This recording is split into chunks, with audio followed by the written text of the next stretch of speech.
इसको ऑन रखना।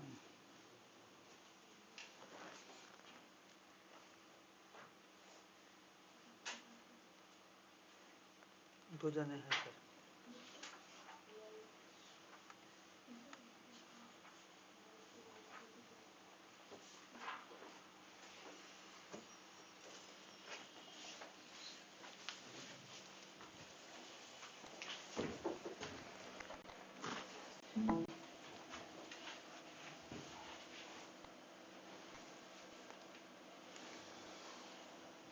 तो जो लोग नए हैं उनके लिए एक बार फेजर की फीलिंग फिर से ले आते हैं।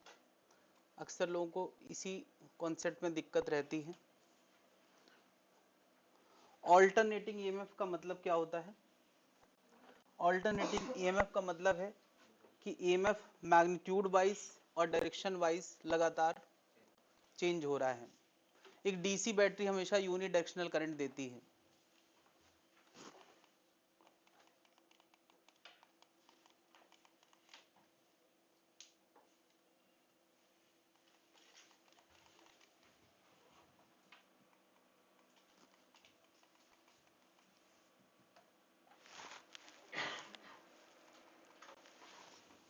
एक डीसी बैटरी अगर सोचो यहां लगी हो तो क्या यहां पॉजिटिव यहां निगेटिव, तो लगातार पॉजिटिव से निगेटिव करंट फ्लो होता रहेगा। लेकिन हम बात कर रहे हैं एसी की। तो एसी बैटरी अपनी पोलैरिटी पॉजिटिव यहां से वहां ले जा सकती है, पोलैरिटी बदल सकती है और साथ ही साथ मैग्नीट्यूड चेंज कर सकती है। कुछ इस तरीके से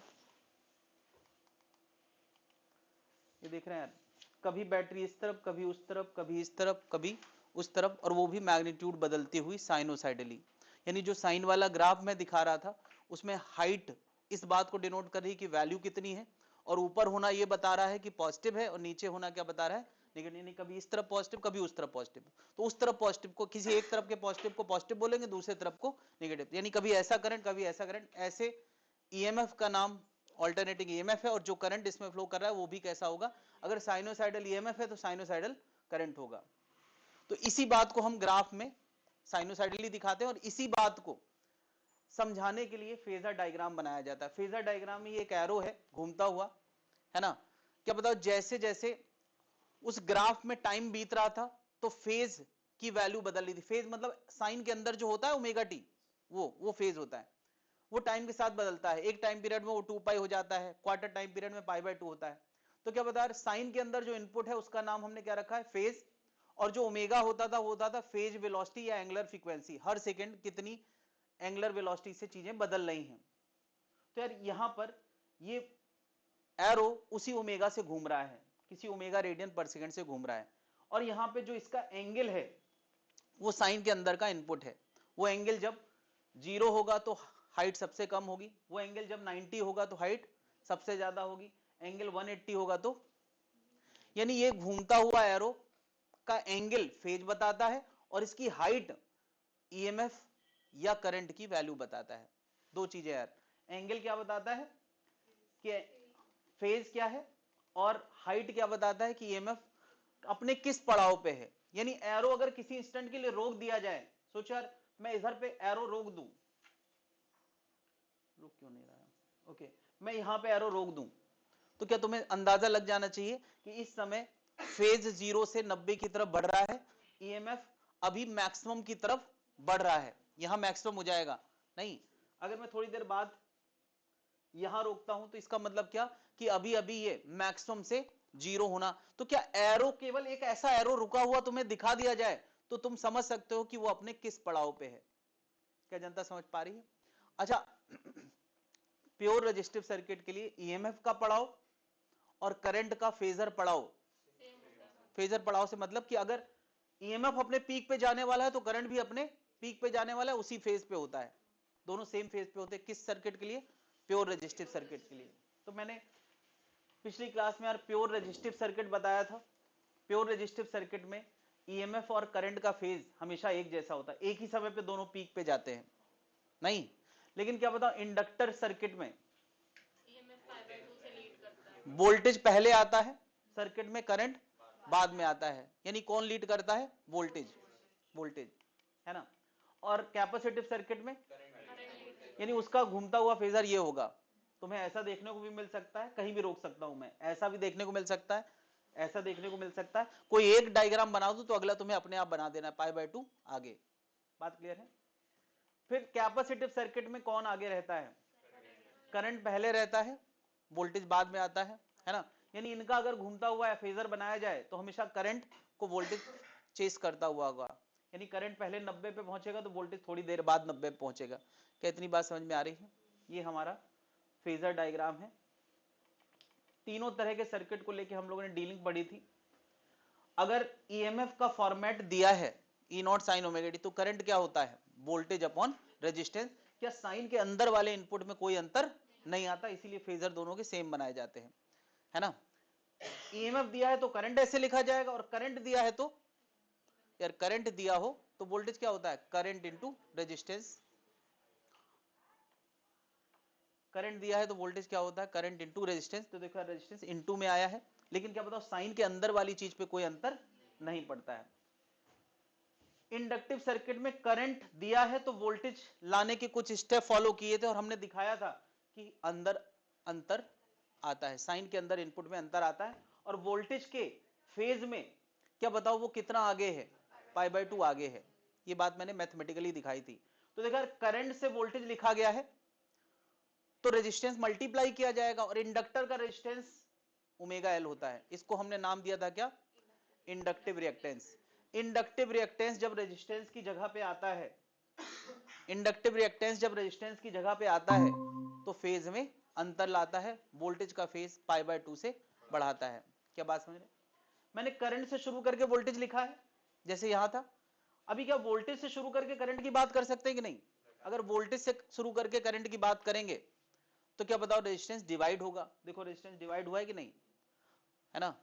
अब यार वोल्टेज से करंट आता है तो रेजिस्टेंस डिवाइड होता है, और इंडक्टर का रेजिस्टेंस क्या होता है? Omega L.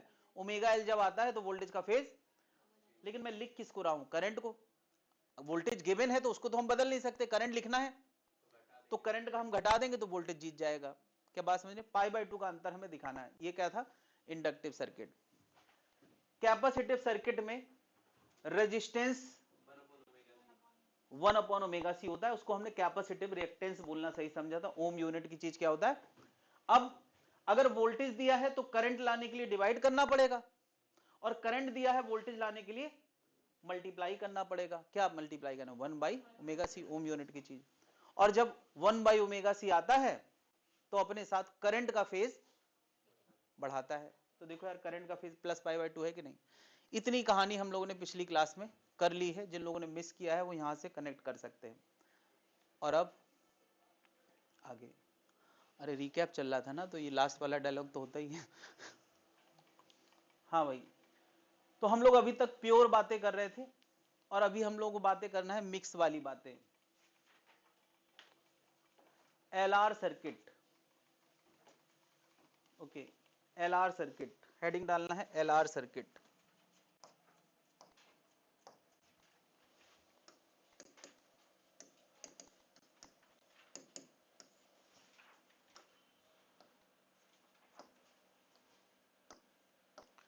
मतलब एक रजिस्टर है, एक इंडक्टर है, और उसको ऑल्टरनेटिंग सप्लाई दी जा रही है। जब मैं कहता हूं ऑल्टरनेटिंग सप्लाई, तो हम वोल्टेज से शुरुआत भी कर सकते हैं, करंट से भी शुरुआत करते हैं, जिससे आसान हो, जिसमें मैथ्स लगाना आसान हो। तो हम इसकी शुरुआत करने वाले हैं गिवन करंट से। यानी यार इस सर्किट के लिए क्या गिवन है? करंट, और किस नेचर का है? ऑब्वियसली यार ऑल्टरनेटिंग है तो साइनोसाइडल नेचर का होगा। करंट का फॉर्मेट गिवन है, ईएमएफ के फॉर्मेट पे हमें जाना है, ठीक है। तो मैं यहाँ पे यार प्रॉपर मेथड से चीजों को समझाऊंगा, लेकिन तुम्हें आखिरकार उसकी टेक्निक दिमाग में बिठाना है। स्टेप ज्यादा जंप करने की जरूरत नहीं है, समझ में आएगा। क्या बता रहे, इस सर्किट में ए और बी के अक्रॉस जो वोल्टेज है वो इंडक्टर जिसका इंडक्टेंस एल दिया है, रजिस्टर जिसका रेजिस्टेंस आर दिया है, इसके अक्रॉस वोल्टेज है, और सोर्स वोल्टेज भी है। भाई सोर्स और ये पैरेलल ही तो है, तो जो सोर्स वोल्टेज होगा वही इसमें होगा। तो हमें यार करंट गिवन है, और हमें यही ए और बी के अक्रॉस वोल्टेज लाना है, ये हमारा मकसद है, ठीक है। और ये वोल्टेज ये जो ए बी है ये सोर्स वोल्टेज भी है और सर्किट वोल्टेज भी है, एक ही बात है यार। क्या ए और बी के अक्रॉस वोल्टेज वो रेजिस्टेंस और इंडक्टेंस दोनों के वोल्टेज के सम के बराबर होगा, दोनों सीरीज में है EL, इस बात पे किसी को कोई आपत्ति नहीं होना चाहिए।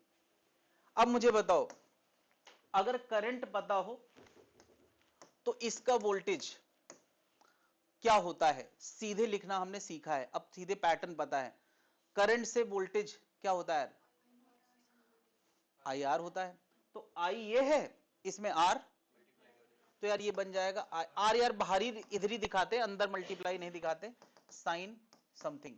क्या बता, जब R की जगह पे R आता है तो फेज में कोई अंतर नहीं आता, तो फेज हम क्या लिखेंगे, ओमेगा टी। थोड़ा चौकन्ना रहना है यहाँ पे, क्योंकि अब R की जगह पे कुछ और आएगा तो फेज में अंतर।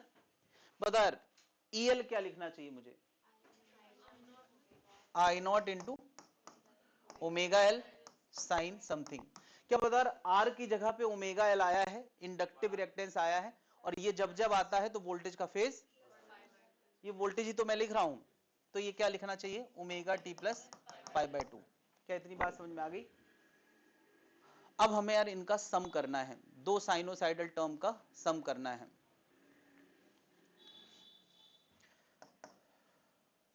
I नॉट कॉमन ले लेते हैं, थोड़ा आसान हो जाएगा। R साइन ओमेगा टी और omega L sine omega T plus π/2। शायद ही किसी को पता हो कि दो साइनोसाइडल टर्म जिनके अलग अलग एम्पलीट्यूड्स हैं उनका सम कैसे किया जाता है। ऑब्वियसली यार किसी को नहीं पता है, ना मैंने कभी बताया है, लेकिन अब मैं बता रहा हूं और उसको मानना पड़ेगा, क्योंकि उसके पीछे भी बहुत सारे सच है जिसको हमें नहीं जानना है। दो साइनोसाइडल टर्म का सम कैसे निकाला जाता है, ये वेक्टर जैसा मेथड है, ठीक है। दो साइनोसाइडल जब जोड़ते हैं तो हमेशा उसका रिजल्ट एक साइनोसाइडल टर्म ही आता है, लेकिन दो टर्म थे वो एक बन गया है, उसका नया वाला एम्पलीट्यूड मॉडिफाई हो गया है। ये नया एम्पलीट्यूड लाना और नया फेज लाना, नया एम्पलीट्यूड लाना और नया फेज लाना, ये हमारा मकसद है। क्या लाना, दो अलग अलग एम्पलीट्यूड वाले साइनोसाइडल टर्म जोड़े तो एक नया एम्पलीट्यूड आया और एक नया मॉडिफाइड फेज आया। ये कैसा आता है, ये रिजल्ट ऐसे है जैसे मानो दो वेक्टर का सम कर रहे हैं, एक A1 एम्पलीट्यूड का वेक्टर, एक A2 एम्पलीट्यूड का वेक्टर, और जितना इसके और इसके फेज में अंतर है उतना एंगल देकर, है ना। इसके पीछे भी कुछ सच है जिसकी हम बात नहीं करना चाहते। मैं क्या कह रहा हूं, दो साइनोसाइडल टर्म का सम ऐसा होता है जैसे दो वेक्टर का सम, एक A1 एम्पलीट्यूड का, एक A2 एम्पलीट्यूड का, और उनके बीच में एंगल कितना है, जितना फेज में अंतर है। तो इस डायग्राम के हिसाब से हमारा एक रेफरेंस एम्पलीट्यूड R बना देते हैं, R का फेज ओमेगा टी है, तो मैंने इजी करने के लिए 0 डिग्री पे बना दिया है। मर्जी थी मैं इसको रोटेट करके भी बना सकता था, लेकिन आसान के लिए हम हमेशा कहां बनाते हैं, 0 डिग्री पे। अब R अगर मैंने यहां बनाया है तो ओमेगा एल वाला एम्पलीट्यूड 90 डिग्री पे, क्योंकि इन दोनों के फेज में कितना अंतर है ना। तो ओमेगा एल वाला हम लोग बनाते हैं 90 डिग्री पे, ये 90 डिग्री का अंतर है। इस एम्पलीट्यूड और इस एम्पलीट्यूड का सम करना है तो वो वेक्टर जैसा रिजल्ट देता है, हालांकि ये वेक्टर से रिलेटेड है नहीं, उसके कारण कुछ और है। तो यार R और ओमेगा एल का सम करना है हमें। देखो इसका फेज ओमेगा टी है और इसका फेज ओमेगा टी प्लस π/2 है, तो जितना फेज में अंतर है उतना हम एंगल दिखाएंगे। क्लियर है? R और ओमेगा एल का जो नेट आएगा, R और ओमेगा एल का जो नेट आएगा वही ये R रिजल्टेंट एम्पलीट्यूड है। इसको हम एक नया सिंबल देने वाले हैं Z, ठीक है। तो R हॉरिजॉन्टल ड्रॉ करो, R ओमेगा एल ऐसे ड्रॉ करो, वेक्टर ऐसे ही तो जुड़ता था, तो रिजल्टेंट हमेशा क्या होता है, पहले के टेल से लास्ट के हेड को मिलाने वाला वैल्यू। कोई मुझे बताए ये कितना आएगा, √R² plus omega L square, यही Z है यार। Z कितना आ गया, √R² plus omega L square. एक चीज Z लाना थी, और क्या लाना था हमें, ये नया डेल्टा, या इसको कुछ लोग फाई लिखते हैं, जो भी मन करे, इसको मैं मॉडिफाइड फेज डिफरेंस बोल रहा हूं, मॉडिफाइड फेज डिफरेंस दोनों के जुड़ने के बाद। बता ये कैसे निकाला जा सकता है? देखो यार, एंगल हमेशा साइन कॉस टेन किसी में आता है कि नहीं, तो किस में निकालना चाहेंगे? मैं 10 में निकालना चाहूंगा। साइन में भी निकाल सकते हैं, वो तो ऑप्शन देख के पता चलेगा कि किस में निकालना, लेकिन फैशन से हटे क्यों? वेक्टर को तुम किस में निकाला करते थे, तो अचानक से टेस्ट बदल लोगे क्या? जो चल रहा है फैशन में वही तो करोगे। बताओ 10 फाई कितना, तो फाई कितना, 10 inverse omega L by R. तुम्हें अच्छा लगेगा यार इतना गंदा लिखना हाइपोटेनस, साइन में तो ये आएगा ना। तो बस ये चॉइस की बात है, बाकी कोई ऑप्शन क्या ऐसा नहीं मिल सकता कि साइन इनवर्स में ऑप्शन मिल जाए? देखो यार, हम लोग एक कहानी में सीक्वेंस से आगे बढ़ते हैं, उसके थोड़ा इधर थोड़ा उधर अगर हमें नहीं करना आता है तो हम लोग फिर इधर उधर निकल लेंगे गोल से। हाँ भाई, फाई निकालना आ गया, फाई कितना हो गया, 10 inverse omega L by R. यही दो चीजें लानी थी। तो दो साइनोसाइडल टर्म का सम भी एक साइनोसाइडल टर्म आता है। ये करंट का मॉडिफाइड रिजल्ट है। रिकॉर्डिंग चल रही है, देख लिया करो यार, कई बार धोखा हो जाता है। कल हो गया था।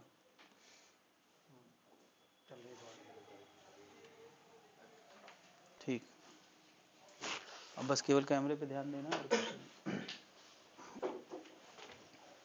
डन, कोई दिक्कत है? मैंने यार करंट से शुरू करके वोल्टेज लिखना बता दिया नहीं। ओम यूनिट वाली चीज क्या है यहां पर? यार करंट से जब भी वोल्टेज आता है तो करंट इनटू, तो वो इनटू वाली चीज कहां है? जेड, यानी इसकी यूनिट क्या होने वाली है? ओम, है ना? अरे ओम बोलो।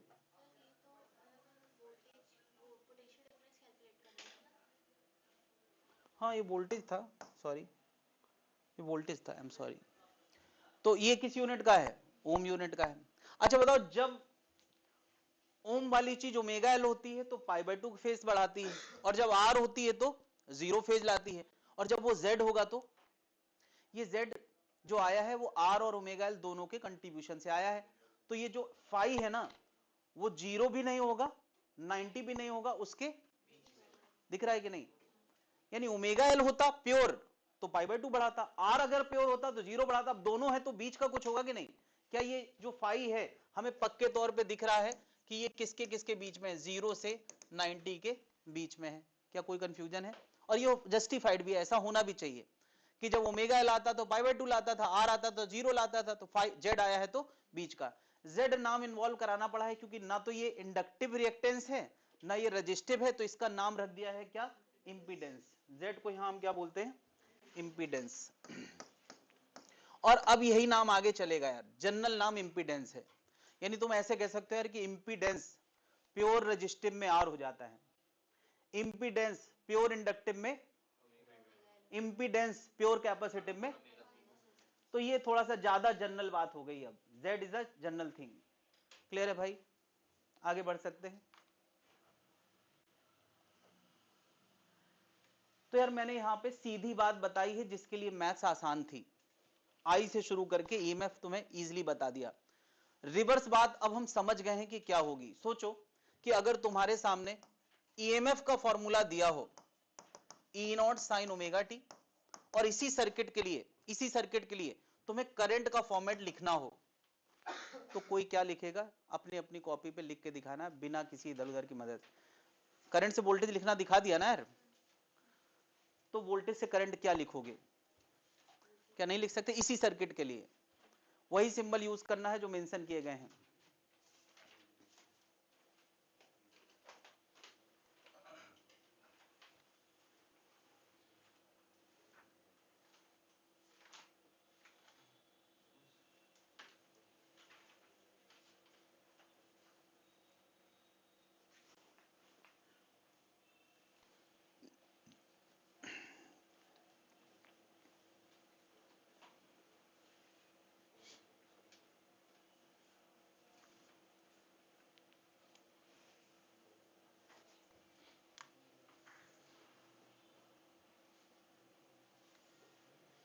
एनीवन, कोई दिखाना चाहता है? यार करंट होता है वोल्टेज अपॉन समथिंग, इतनी हिंट काफी है। समथिंग क्या? कोई तो बोलो यार, कोई तो दिखाओ।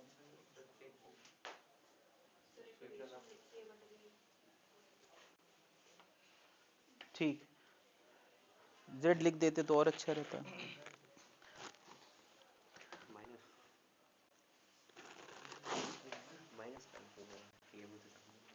ठीक, हाँ भाई ठीक। क्या फेज वही रहेगा?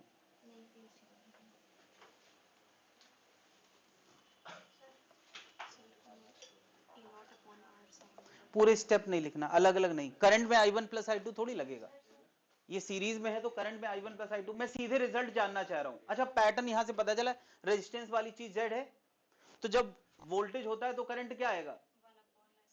अपॉन में आएगा कितना? Z। या तुम सीधे लिख दो R square plus omega L square. Divide में आएगा कि नहीं? हम सीधे पैटर्न पे बात करें, मेथड नहीं चाहिए, और वो मेथड तो लगेगा भी नहीं।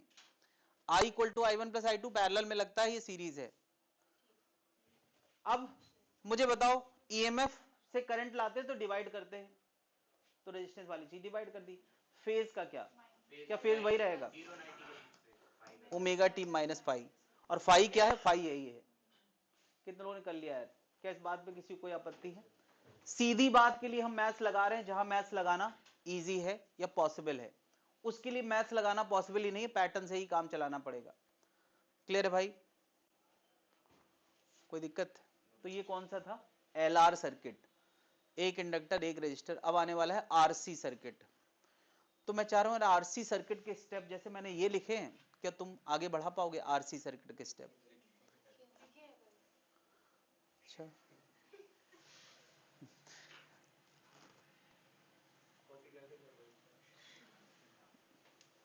तो चलो बिना देखे यहां बताएंगे, मुझे बताएंगे सब लोग, ठीक?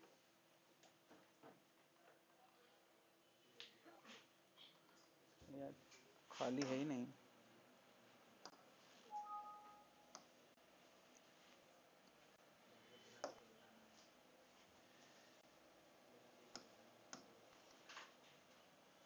देख क्यों रहे हो यार?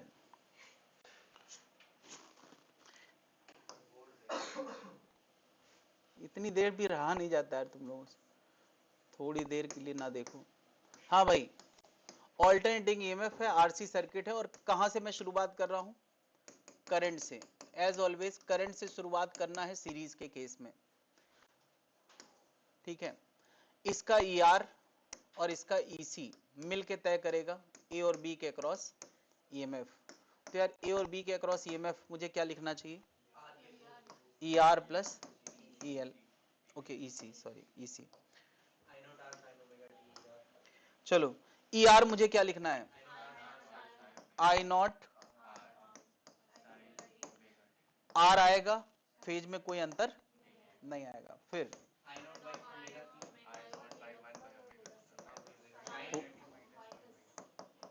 Minus pi by 2। वोल्टेज लिख रहे हैं ना? कौन आगे होता है? करंट आगे होता है, वोल्टेज पीछे होता है, इसलिए उसको घटा दिया। अब क्या बताओ, आई नॉट हम कॉमन ले ले दोनों में, तो यहां से आई नॉट कॉमन चला गया।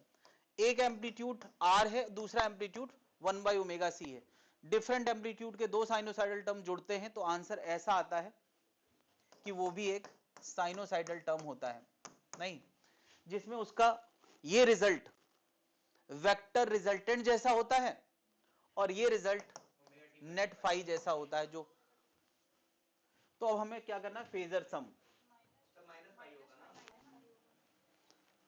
ओके, मैं अभी जनरल लिख दिया हूं, ठीक है, अभी कर देंगे। मुझे बता यार, सबसे पहले मुझे R ड्रॉ करना है। R मैं ओमेगा टी को 0 मान लेता हूं, रेफरेंस फेज 0 मान लेता हूं। अब इसका अगर मैंने 0 पे दिखाया तो इसको किस पे दिखाना पड़ेगा? नीचे दिखाना पड़ेगा, माइनस पाई बाय 2। कितना? 1 बाई ओमेगा सी। इसका और इसका नेट, क्या यही तो Z होता है? कितना? प्लस 1/ओमेगा c का स्क्वायर। जेड आ गया यार, जेड आ गया है ना, ओम यूनिट की चीज आ गई है। और क्या बताओ, ये जो नेट फेज आया है, ये नेट फेज आया है वो रेफरेंस फेज से पीछे है कि नहीं है? यानी जिसको मैं ओमेगा टी को 0 कह रहा था, तो ये उससे पीछे है कि नहीं? कितना? ओमेगा टी से कुछ घटाना पड़ेगा, -φ। और फाई कितना आएगा, कोई मुझे बताए? 10φ इक्वल टू, हाँ भाई क्या लिखेंगे? परपेंडिकुलर अपॉन बेस, यानी 1/ओमेगा c/r, तो ये बन जाएगा 1/ओमेगा c, यानी फाई इक्वल टू आएगा 10 इनवर्स। क्या जनता समझ गई यार? तो सीधी बात ये है, सीधी बात मतलब कि हमने जहां से मैथ्स लगाना आसान थी वहां से आगे बढ़ा दिया। रिवर्स बात तुम लोग करके दिखाओगे। सोचो यार, अगर मैं ईएमएफ दूं E0 sin ओमेगा टी, तो करंट का फॉर्मेट इसी सर्किट के लिए क्या लिखोगे?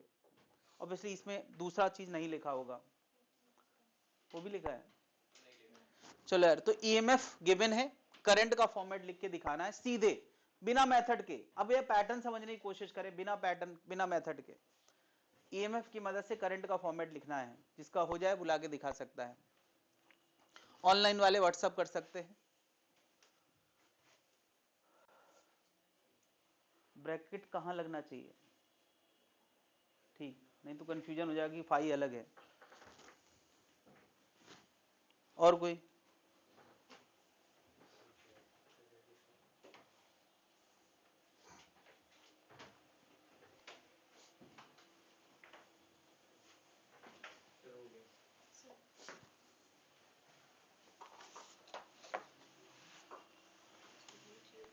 ये अंडर रूट जेड क्यों लगाया?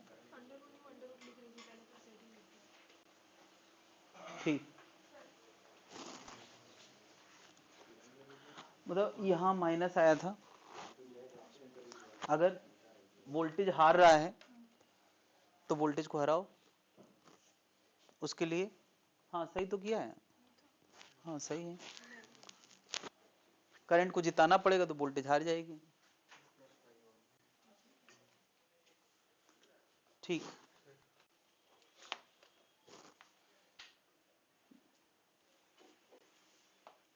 ठीक, ठीक। क्या समझ गए भाई लोग? ईएमएफ से करंट कैसे लिखा जाता है? वोल्टेज अपॉन, तो अपॉन में क्या? जेड, जिसकी वैल्यू कितनी थी? Under root R square plus 1/ओमेगा c का स्क्वायर। और ओमेगा टी क्या वोल्टेज लीडिंग लैगिंग होता है, वोल्टेज पीछे करना है, हम लिख के आ रहे हैं करंट, तो करंट को क्या कर दो? +φ कर दो। कितनों ने कर लिया यार? ये कोई दिक्कत है?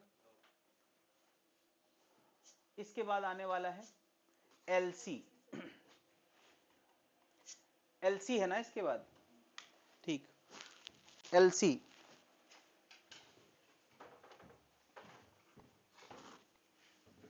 एक इंडक्टर और एक कैपेसिटर। थोड़ा आगे बढ़ो यार, फिर से यार करंट से शुरुआत करना है, एक इंडक्टर एक कैपेसिटर, करंट से शुरुआत करना है।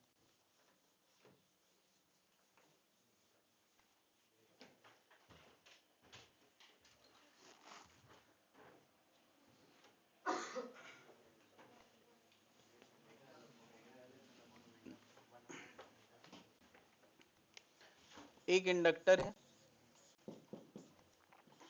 ऑल्टरनेटिंग सप्लाई है, इसको बोलना है एलसी।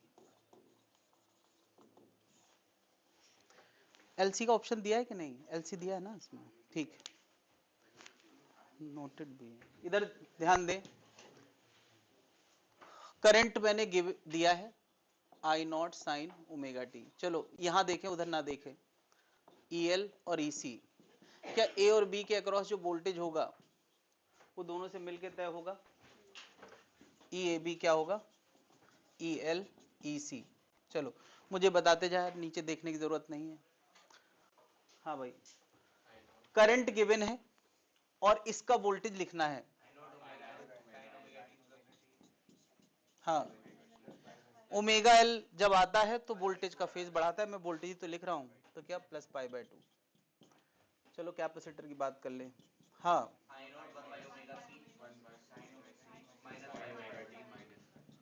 ठीक है, ओमेगा सी जब आता है 1/ओमेगा सी जब आता है ना,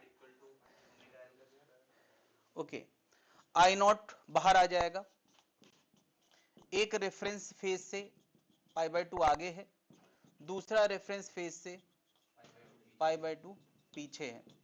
इसको हमें ड्रॉ करना है।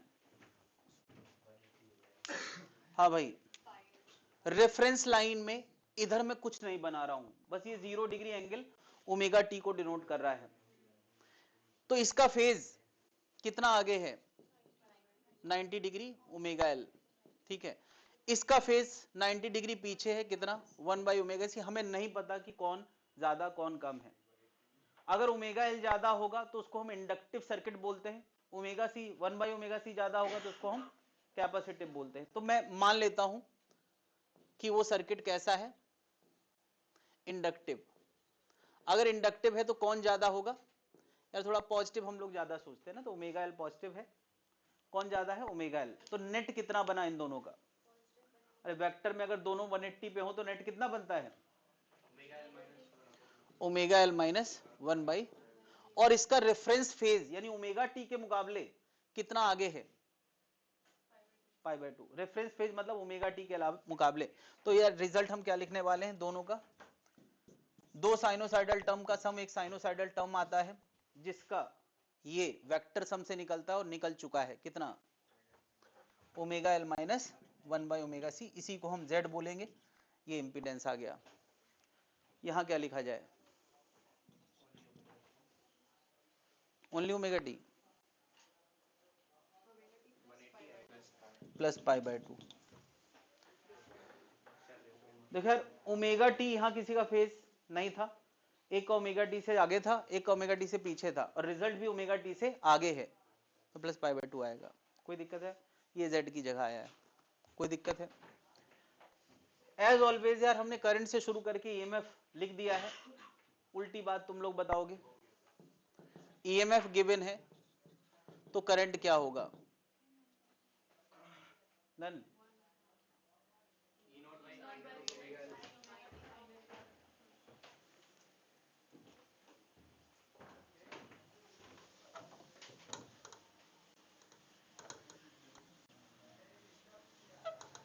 कितना,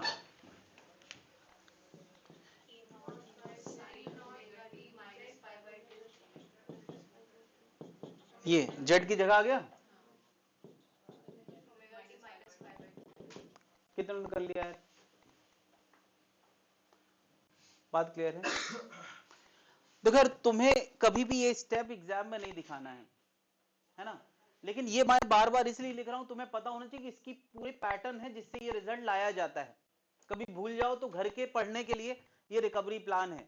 एग्जाम में तुम्हें सीधे पता होना चाहिए कि यार इसका फेजर सम ये होता है, ये Z है, ये Z है, और ईएमएफ करंट से लाना है तो मल्टीप्लाई होगा, और वोल्टेज से लाना है तो वोल्टेज से करंट लाना है तो डिवाइड होगा।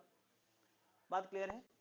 ये बीच के स्टेप हमेशा नहीं फॉलो करना है, बस तुम्हारे घर की पढ़ाई सुनिश्चित हो और उसके क्रम तुम्हें समझ में आए, इसके लिए है। अगला सर्किट कौन सा आने वाला है, LCR। LCR मैं सीधे ही दिखा देता हूं।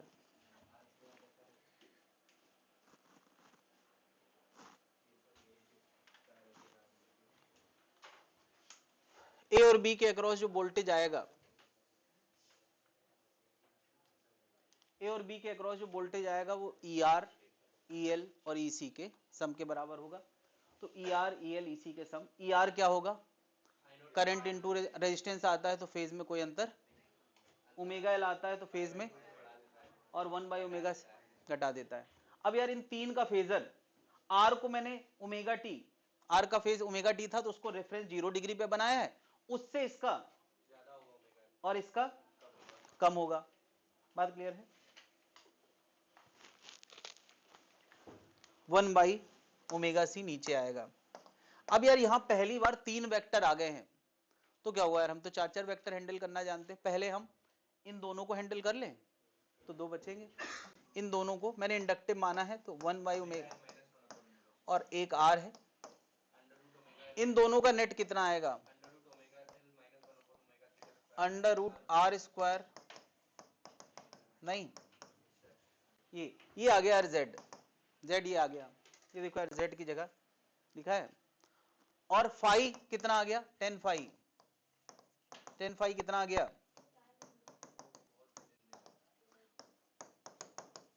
बात क्लियर है? बस इतनी सी बात है इतने बड़े सर्किट में। क्या नजरिया थोड़ा बदला है इन चीजों को लेके, थोड़ा सा बदला है। ऑल्टरनेटिव करंट उतना ही मुश्किल है जितना लगा करता था, अभी भी लग रहा है, तो थोड़ा ही से बदलता है यार, मैं पूरी जान लगा देता हूं फिर भी। ईएमएफ की मदद से, करंट की मदद से हमने ईएमएफ लिखना देख लिया है, तो उल्टी बात जल्दी से लिख दे। अगर ईएमएफ गिवन है तो करंट क्या लिखोगे इसी सर्किट के लिए?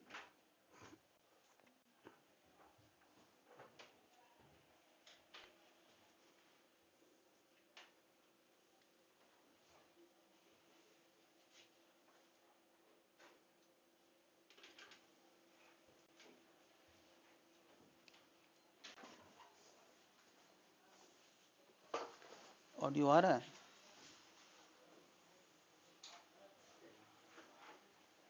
इस पे नजर रखना पड़ती है, ऑडियो आ रहा है कि नहीं आ रहा है। हाँ भाई, कोई दिखाएगा? बाकी तो सब नोटेड है ना भाई?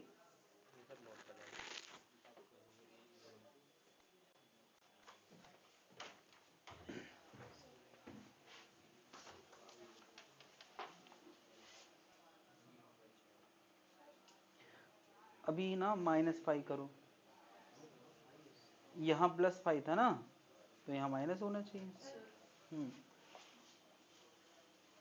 ठीक ठीक।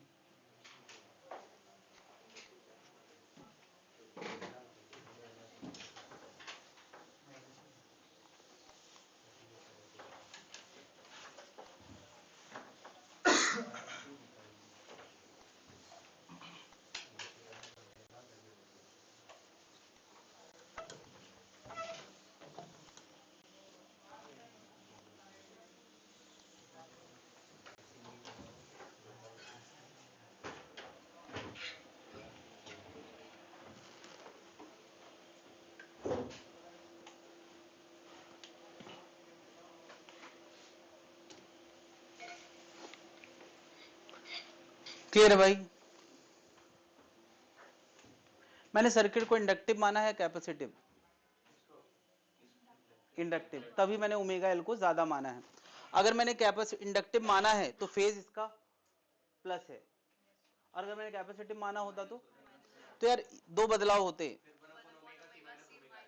हाँ, और यहाँ पर -5 लिखा जाता है, ठीक है।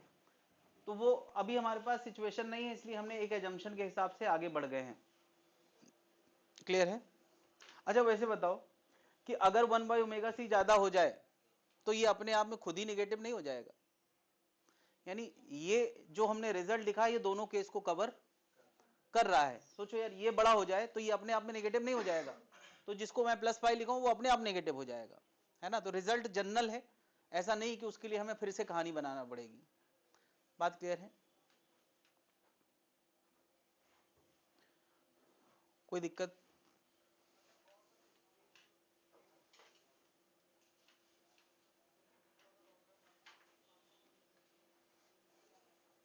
पैरेलल नहीं आएगा यार, पैरेलल रहने दो, पैरेलल नहीं आएगा, सीरीज पे आगे बढ़ते हम लोग।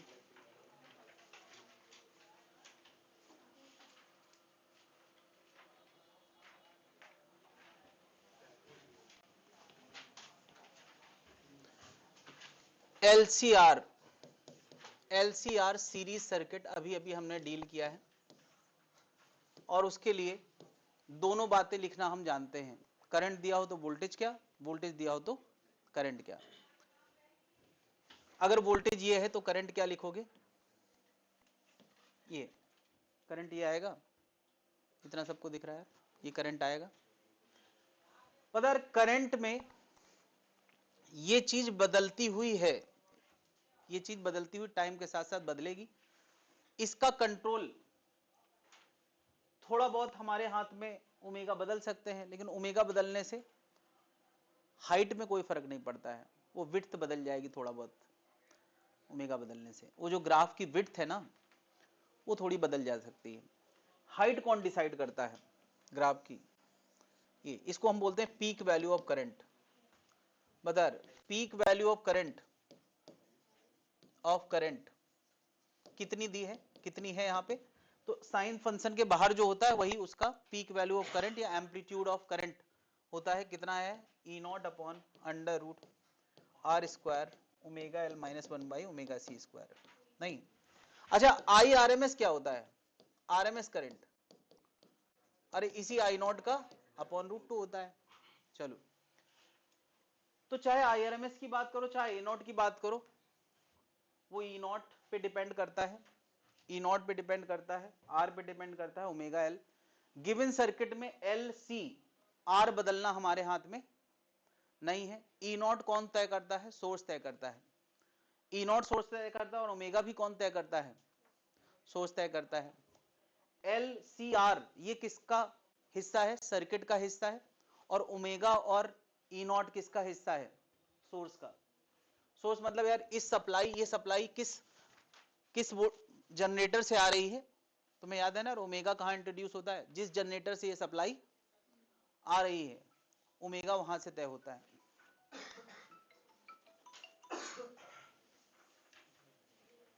हेलो,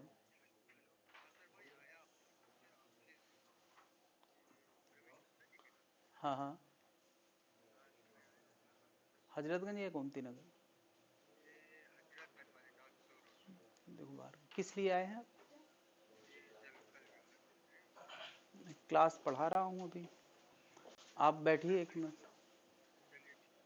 ये स्टाफ बाहर आ रहा है, आप बैठ जाइए। हाँ सर, जो फर्स्ट इक्वेशन लिखी हुई है उसमें ओमेगा टी -5 होना चाहिए ना? ये यस। ओके, इंडक्टिव माना है तो -5 होना चाहिए। ठीक, तो मैं क्या कह रहा हूं यार कि ई नॉट और ओमेगा किसका है? सोर्स का है। और एल सी आर किसका है? सर्किट का। क्या बताओ, यहां पे सर्किट का करंट सोर्स से अफेक्ट हो सकता है। ई नॉट बदल दे, लेकिन ई नॉट बदलना आसान काम नहीं है। एन बी ए ओमेगा, उससे ओमेगा बदलना इजी काम है।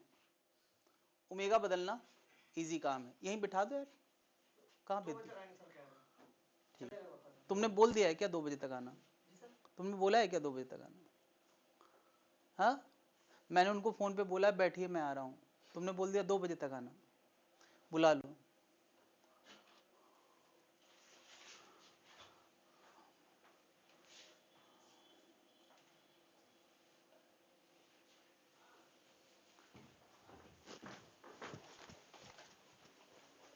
एक मिनट, कहाँ है?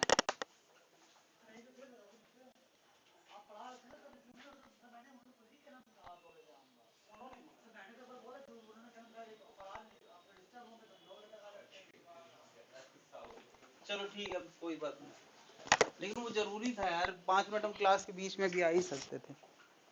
हाँ भाई, फिर से कहाँ थे हम लोग यार? करंट की पीक वैल्यू, ओमेगा सोर्स से कंट्रोल हो रहा है, ओमेगा बदल के कि हम आई नॉट की वैल्यू बदल सकते हैं, है ना?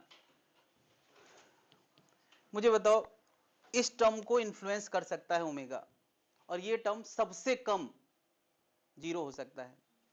कब? जब ये दोनों घट के 0 बना दें। 0 से कम हो सकता है क्या सर? नेगेटिव। अरे स्क्वायर वाली चीज नेगेटिव कैसे हो सकती है? यानी सबसे कम ये क्या हो सकता है? 0। जब ये सबसे कम होगा, यानी ओमेगा एल -1/ओमेगा c जब 0 होगा, तो मैं कहूंगा आई नॉट कितना होगा? तब आई नॉट होगा E naught by under root R square या ई नॉट बाई आर। यानी तब इस सर्किट का जो पीक करंट है वो ऐसा आएगा जैसे मानो सर्किट में इंडक्टर और कैपेसिटर है ही नहीं। नहीं, ऐसा आएगा जैसे मानो सर्किट में, भाई ई नॉट बाई आर तो तब आता है जब केवल रजिस्टर हो। तो यानी अगर जब ये 0 होगा तब ये सर्किट कैसा बन जाएगा? प्योर रेजिस्टिव, यानी एक्ट एज प्योर रेजिस्टिव। ठीक है, और क्या इस समय करंट कैसा होगा? मैक्सिमम होगा। करंट क्या होगा? सबसे कुछ खास होने को, कुछ सर्किट में कुछ खास होने को सर्किट में फ्रीक्वेंसी बदल बदल के कुछ खास कराने को हम बोलते हैं रेजोनेंस। वेव में भी और एसएचएम में भी खास क्या कराया है हमने यहाँ, हमने करंट को सबसे ज्यादा कराया है, ये खास है, करंट को सबसे ज्यादा कराया है, इससे ज्यादा करंट नहीं हो सकता है फ्रीक्वेंसी यानी ओमेगा बदल बदल के। तो ओमेगा हमने क्या रखा है, हमने ओमेगा ऐसा रखा है कि इनका डिफरेंस जीरो हो जाए, इसका डिफरेंस जीरो होगा तो ओमेगा का आंसर आएगा ओमेगा स्क्वायर इक्वल टू आएगा 1/LC, तो ओमेगा आ जाएगा 1/√। ओमेगा अगर ये होगा तो इनका डिफरेंस जीरो होगा, और जब ये जीरो होगा तो करंट सबसे ज्यादा आएगा, यानी ये कंडीशन ऑफ मैक्सिमम करंट या कंडीशन ऑफ रेजोनेंस बोला जाता है। रेजोनेंस होने के लिए मतलब करंट को सबसे ज्यादा होने के लिए ओमेगा ऐसा होना चाहिए। बात क्लियर है? सीरीज सर्किट में भी ओमेगा का यही आंसर आता है, पैरेलल सर्किट में भी यही आता है, बस पैरेलल सर्किट में करंट मैक्सिमम नहीं जीरो होने के लिए होता है। तो कभी पैरेलल सर्किट भी लिखा हो तो तुम्हें रिजल्ट यही याद रखना है, ठीक है। सीरीज सर्किट के लिए ये रिजल्ट पूछा जाता है, कहीं लिखा हो पैरेलल तो भी तुम्हें रेजोनेंस का एक ही फॉर्मूला जब पढ़ा रहा हूं तो तुम्हें और कुछ याद कहां से आएगा। रेजोनेंस का मतलब यहां क्या है, करंट मैक्सिमम होना, सर्किट कैसा हो जाना, सर्किट का प्योर रेजिस्टिव हो जाना। ऐसा ओमेगा चूज करो, इस सोर्स इस सर्किट को ऐसा ओमेगा दो जिससे ये प्योर रेजिस्टिव बिहेव करने लगे, करंट सबसे ज्यादा हो जाए, उसी को हम बोलते हैं रेजोनेंस कंडीशन। क्या बात समझ में आ गई है? और रेजोनेंस कंडीशन का वाला ओमेगा क्या आया है? अब यार ओमेगा कोई पूछ लिया है तो क्या फ्रीक्वेंसी नहीं पूछ सकता? कोई एक चीज रट लो यार जो तुम्हें ठीक लगे। ओमेगा रट लिया है तो बताओ फ्रीक्वेंसी क्या हो जाएगा? हाँ 1/2π√LC, क्या ये रटना चाहेंगे? टाइम पीरियड क्या हो जाएगा? 2π√, क्या ये रटना चाहेंगे? सब कुछ रटना चाहो तो सब कुछ रट लो, एक चीज रट लो बाकी सब लिंक कर लो। कहां तक करोगे? सर्कुलर मोशन कॉन्सेप्ट तो हर जगह जहां रोटेशन आता है आ ही जाता है घूम फिर के।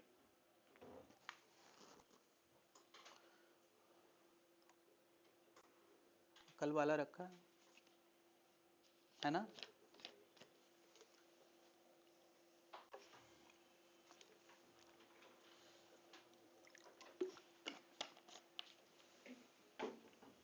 डायरी में लिख लो।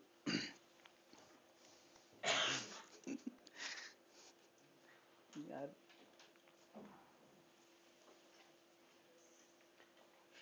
हाँ भाई नोट कर लिया है।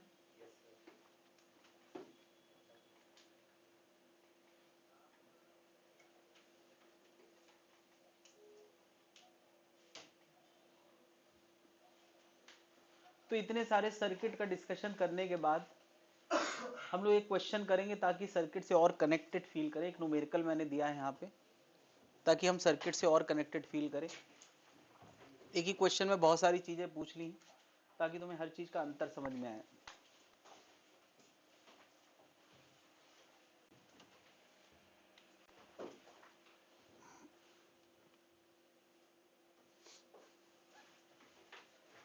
थोड़ा दिमाग लगाएं उसके बाद मैं मदद करूंगा।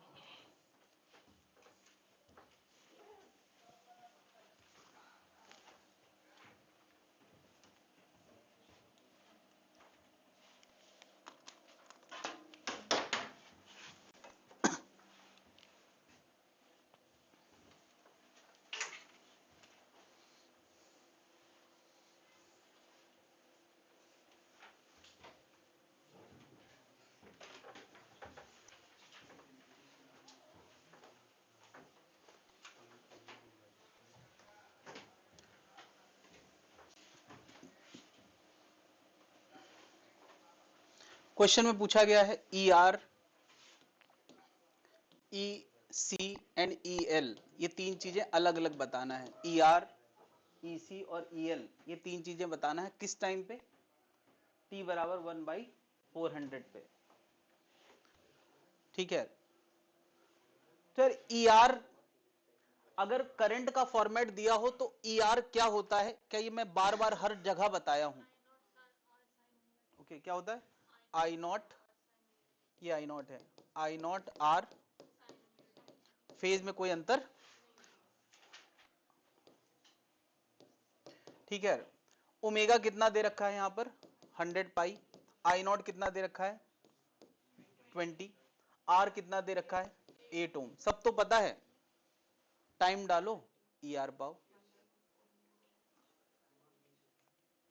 किस टाइम पे पूछा है 1/400 पे, तो यार इसमें हम और क्या रखने वाले हैं 20 × 8 साइन 100 पाई टी, और टी की जगह क्या रखना है 1/400। बताएं कितना आ गया ये आंसर।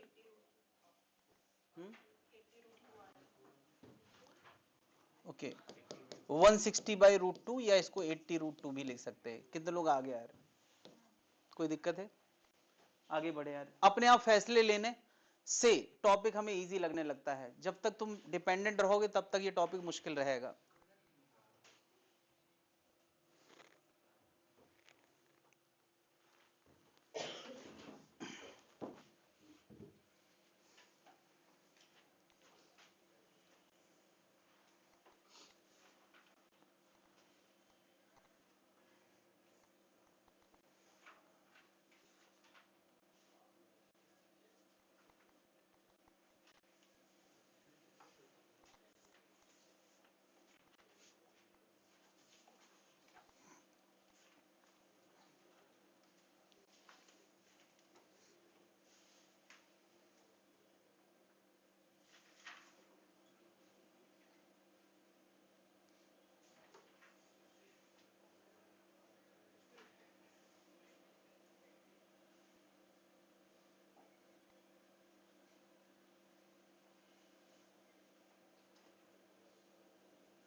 हाँ भाई ईसी क्या लिखते हैं ईसी यार, ईसी क्या होता है आई नॉट इंटू, इसको मैं एक्सी लिख दूं चलेगा, अरे ओमेगा 1/ω/c एक्सी होता है नहीं, उसका एक सिंबल साइन ω t-π/2, पता है सबको।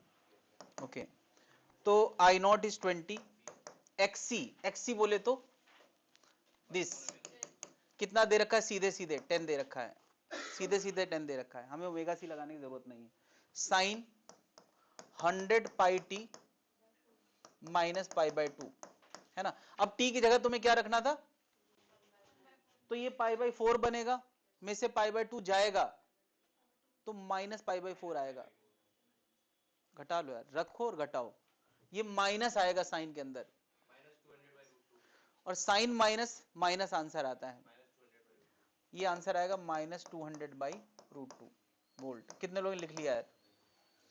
फैसले खुद से लेते चले जाओगे, गलती हो भी गई है कोई दिक्कत नहीं, अगली बार नहीं करोगे। अगर फैसले ही नहीं लिए हैं तो सब कुछ नहीं दिमाग में रख पाओ, जितनी आती हैं उतनी चीजें अपने आप ट्राई करें। EL I naught into XL sine ω/t plus π/2, I naught is 20, XL is 16 sine 100 pi, T की जगह 1/400 प्लस π/2, कितना आ गया भाई, ये आ गया 320 साइन 3π/4। इसको π/2 प्लस π/4 ही लिखा रहने दो, 90 plus something, sine 90 plus something क्या होता है कॉस समथिंग, और प्लस ही रहता है। यस कॉस 45 ये बन जाएगा, इतनी चीज को हम लिख सकते हैं कॉस π/4, और कॉस π/4 क्या होता है 1/√2। कितने लोग आ गए यार, कोई दिक्कत है भाई, तीनों बातें समझ में आ गई। अच्छा मैंने t = 1/400 डाला, t कुछ डालते जाओ रिजल्ट बनते जाएंगे। अभी एंगल बढ़िया नहीं आएगा तो तुम आंसर नहीं निकाल पाओगे, इसलिए मैंने एंगल बढ़िया बनाया है। अरे t π/4 आ रहा है एंगल तो तुम कर पा रहे हो, कुछ भी आ जाता थोड़ी कर पाते, इसलिए ऐसे क्वेश्चन। क्या कोई दिक्कत है यार इस बात पे। क्वेश्चन नंबर 1 हो गया है। Total EMF at t equal to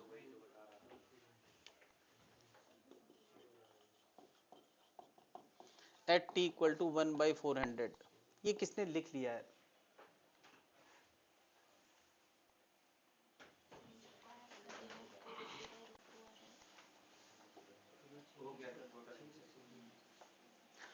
वैसे तो टोटल ईएमएफ कैसे करोगे, टोटल कर दोगे यार, और क्या।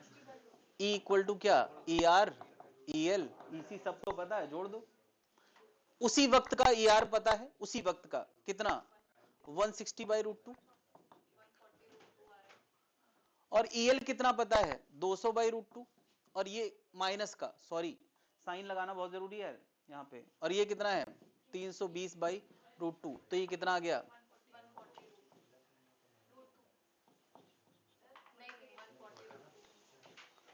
280/√2 आ रहा है। ठीक है, कितने लोग आ गए यार इस बात पे। अच्छा, इसको और पता है कैसे, जब मान लिया ये क्वेश्चन हमसे ना करे होते तो तब तुम सबसे पहले ईएमएफ लिखने का डायरेक्ट फॉर्मूला लिखते। डायरेक्ट फॉर्मूला क्या होता है, आई, जल्दी बताओ, I into Z sine omega T और प्लस फाइव। हालांकि बहुत गंदा हो जाता। अब z क्या होता, z होता √r² प्लस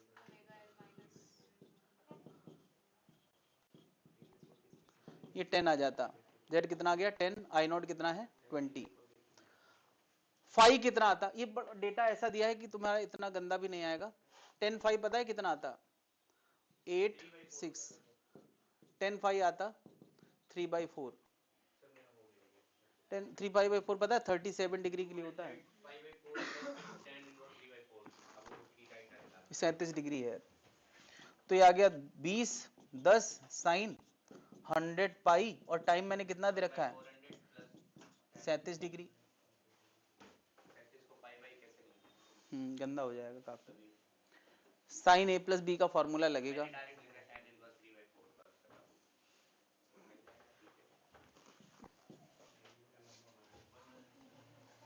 खैर वो sine a plus cos B plus cos a plus sine B करके तब सॉल्व होगा। खैर मुश्किल है इसमें, तुम ऐसे ही छोड़ दो यार, ठीक है, इसकी उम्मीद ना करें। क्या ये भी करके भी हम आंसर निकाल सकते, तो वही आंसर आता, मैं इसको सॉल्व करके दिखा सकता हूं, बट ज्यादा उम्मीद नहीं, इसलिए मैं नहीं करा रहा हूं। क्या दूसरा क्वेश्चन समझ में आ गया है। ओवरऑल ईएमएफ लिखा कैसे जाता है वो इंपॉर्टेंट बात है। चलो अगला क्वेश्चन है, पीक ईएमएफ, अलग अलग तीनों का पीक ईएमएफ बताना है, E naught R, E naught L, E naught C. Question number 3 कितनों ने लिख दिया है। ई नॉट आर कितना है 160, ई नॉट एल कितना है, एक minute, peak result sine term के बाहर होता है ना, और पीक में हमें साइन लगाने की जरूरत, पीक वैल्यू चाहिए बस, उसको साइन से क्या मतलब। अच्छा बताओ, जब तक हमने रखा नहीं तब तक तो हमें साइन पता ही नहीं था, वो प्लस भी आ सकता है माइनस भी आ सकता है। इसका कितना है 320। तीसरा क्वेश्चन हो गया। चौथा क्वेश्चन क्या पूछा है, इन्हीं सबका आरएमएस पूछा है। बताओ यार, ई नॉट आर आरएमएस क्या होगा, ई नॉट एल आरएमएस क्या होगा,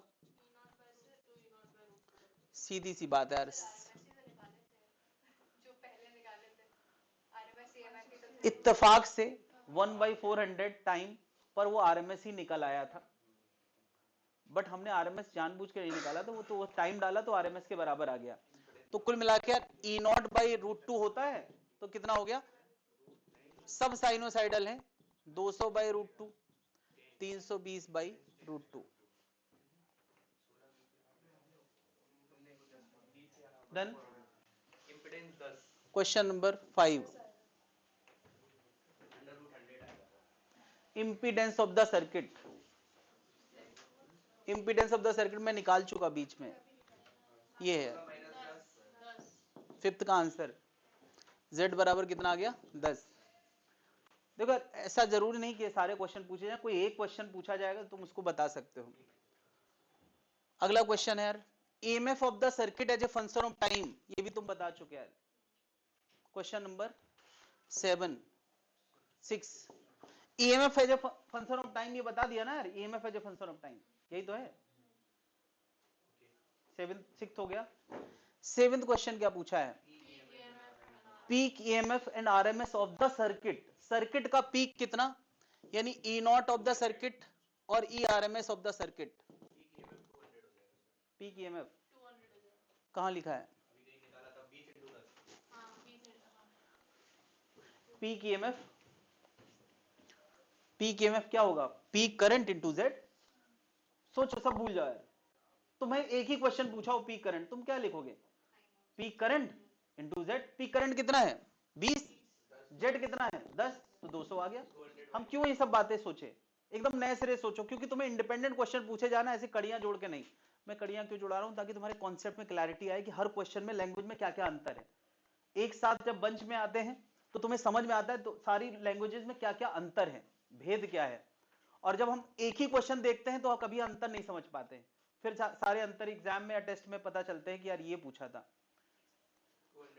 ईआरएमएस कितना?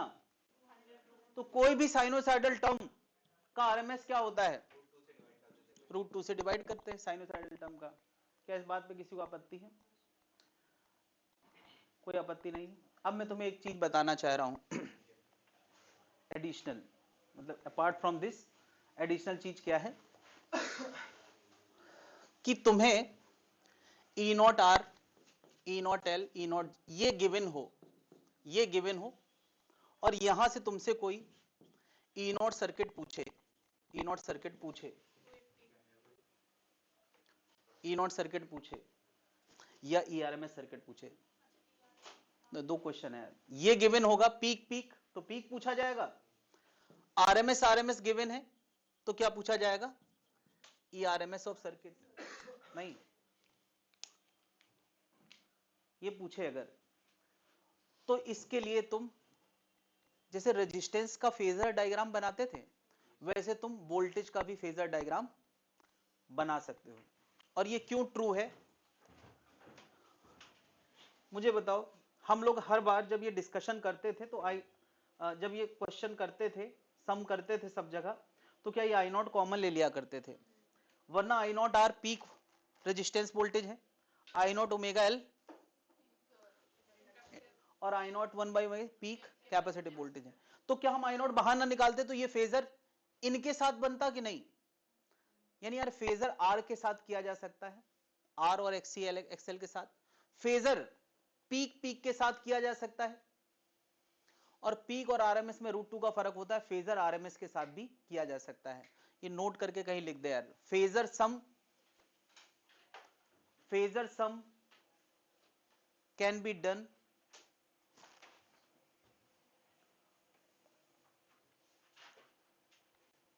for individual peak voltage to get circuit voltage, can be done for individual, बच्चे कहां देख रहे हैं? for individual peak voltage to get peak circuit voltage.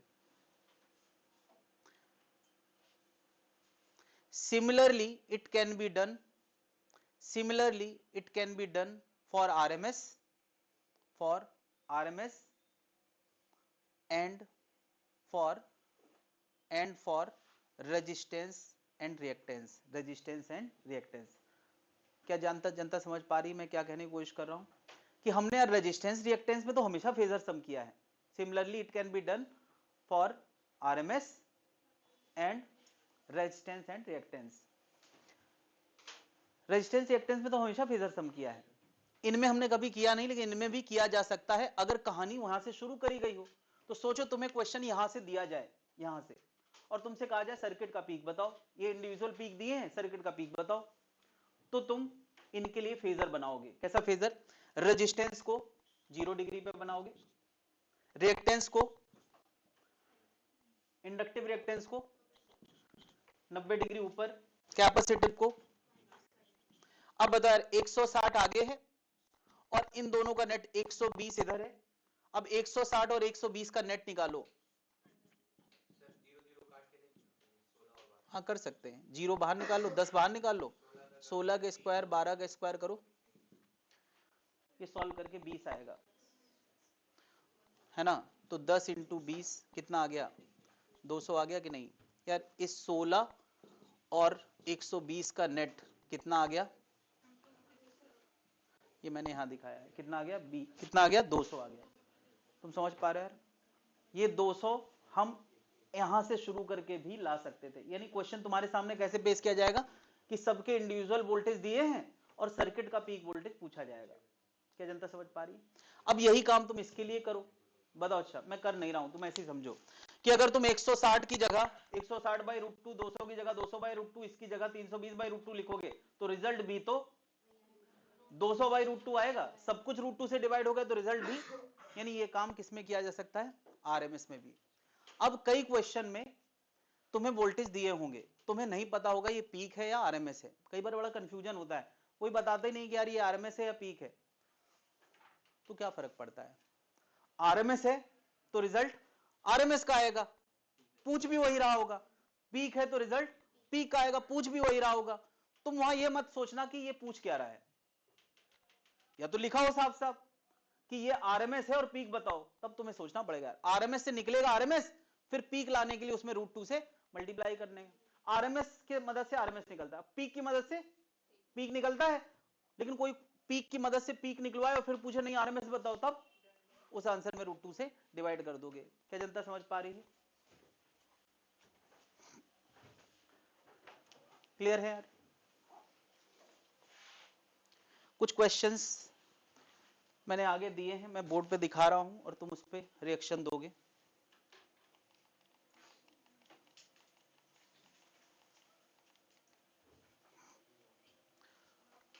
Answer में हाथ उठाना है, किसी को चिल्लाना नहीं है कि सर मेरा आ गया ये है।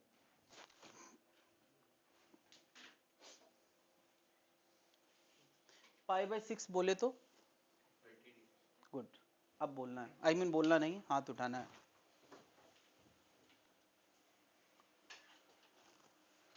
रेडी सब लोग हाथ उठाने के लिए? ए वाले हाथ उठाएं,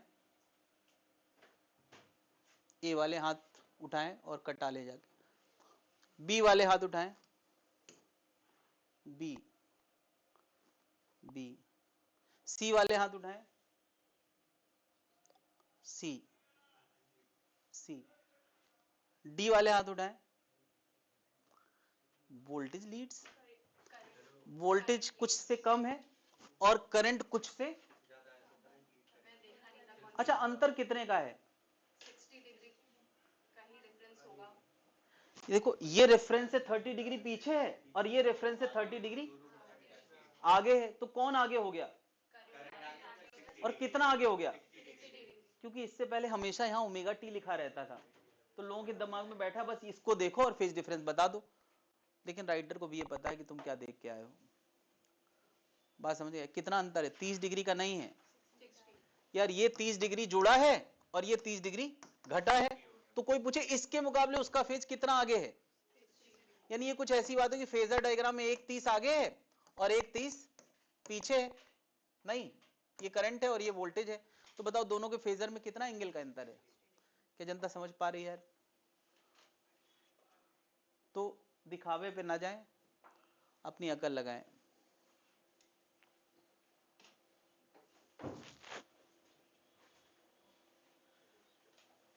डन?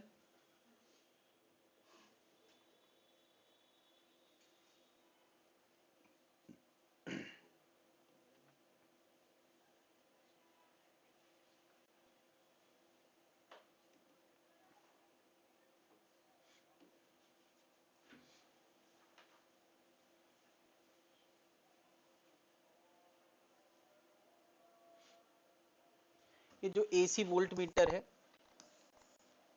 ये आरएमएस वैल्यू देता है, ठीक है? क्या देता है? RMS value. और ये जो 220 लिखा है ना, ये भी आरएमएस ही है। ये भी क्या है? आरएमएस। अच्छा शुरू में मैंने तुम्हें बताया था कि पीक वोल्टेज 310 वोल्ट होता है। नहीं, पीक वोल्टेज 310 के आसपास होता है या 311 के आसपास। उसमें √2 डिवाइड करोगे तो क्या आता है? तो ये पता है क्या होता है? ये आरएमएस होता है। यानी हमारे घर में जो जितने भी इंस्ट्रूमेंट होते हैं उनमें क्या लिखा होता है? 220। तो वो 220 पीक वैल्यू होता है या आरएमएस वैल्यू? आरएमएस वैल्यू होता है। बात समझ गए? हमें उससे मतलब नहीं है आरएमएस हो या पीक हो, हमें मैथ वही लगाना है। अगर ये आरएमएस है, ये आरएमएस है, तो उससे डिस्कशन आरएमएस का होगा।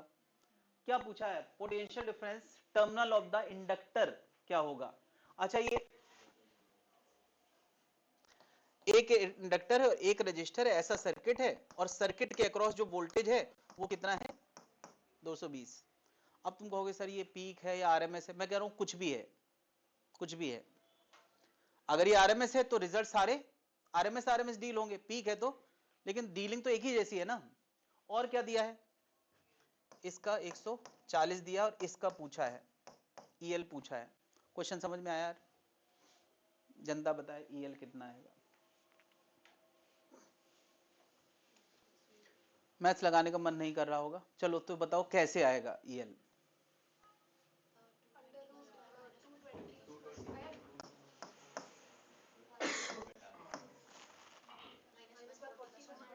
ओके, बेसिकली तुम कह रहे हो ईएल स्क्वायर प्लस 140 स्क्वायर क्या देगा 220 स्क्वायर।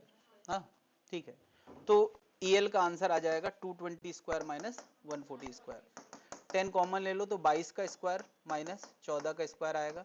22 का स्क्वायर सबको रटा ही होता है, 484 आता है, ये 196 कितना हो गया यार, 196 आ गया ये 288 हो जाएगा। ये पक्का? 4 जोड़ देंगे ना ध्यान से। तो अब 288 का अंडर रूट सबको पता ही होता है, मुझे नहीं पता।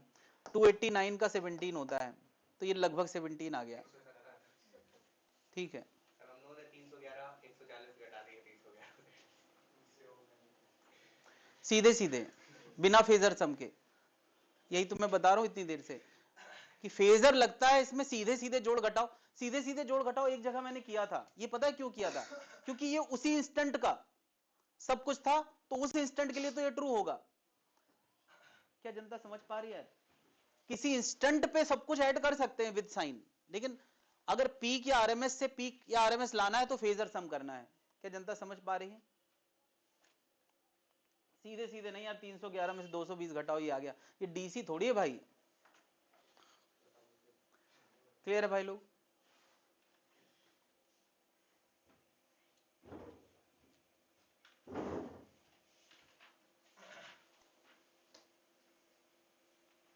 इस रजिस्टर के अक्रॉस वोल्ट मीटर क्या दिखाएगा? ये सोर्स के बारे में दिया है, ये सोर्स का है, थोड़ा ऊपर लिख के है 220, 200 इसका सोर्स का वोल्टेज है और 100 हर्ट्ज इसकी फ्रीक्वेंसी है। ठीक है, फिर से मन में आ रहा होगा ये क्या है पी के आरएमएस, मतलब जो कुछ है वो है, और जो कुछ है वही पूछा है। इन्होंने कहा यार इसका वोल्टेज बताओ, तो वोल्ट मीटर आमतौर पे आरएमएस देता है, तो इसका मतलब ये भी गिवन क्या है, आरएमएस आरएमएस आरएमएस गिवन है, आरएमएस लाना है। एनीवन? ए वाले हाथ उठाएं। अच्छा चलो ट्राई कर ले पहले, फिर मैं हाथ उठवा रहा हूं। सर्किट का दिया है, एलिमेंट का लाना है। सर्किट का दिया है, एलिमेंट का लाना है। उंगली रख के बताओ। ठीक,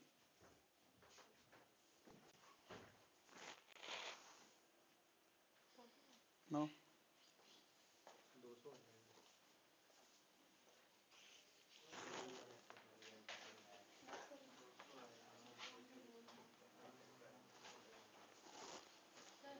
हाँ ठीक। तो यार एलिमेंट्स के वोल्टेज से सर्किट के वोल्टेज को डील करना हो तो क्या होता है यार, फेजर सम करते हैं कि नहीं? हम आर के वोल्टेज को वी आर ऐसे लिखते हैं, सॉरी आर के वोल्टेज को वी आर ऐसे लिखते हैं, इंडक्टर के वोल्टेज को 200 100 ऊपर लिखते हैं, फेजर सम ऐसे ही तो होता है। और कैपेसिटर के वोल्टेज को 100 वोल्ट नीचे, वोल्टेज वोल्टेज में फेजर लगता है कि नहीं? बता यार 100 100 और वी आर का नेट कितना आएगा? वी आर कितना दिया है? अच्छा ओके वी आर आएगा।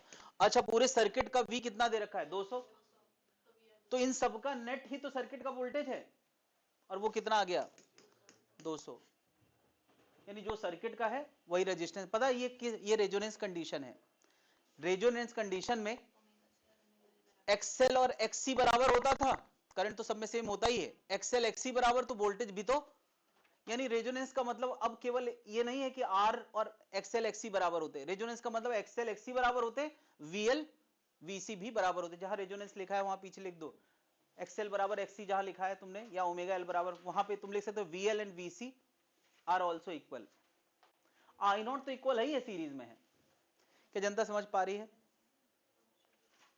ये रेजोनेंस वाला हालात है, तभी तो यार ये 100 है और ये -100 है। ये -100 होगा, पता है इनमें हमेशा 180 का फेज डिफरेंस होता है, तो ये जिस समय प्लस माइनस होगा तो ये माइनस प्लस होगा, इसीलिए ये घट जा रहा है।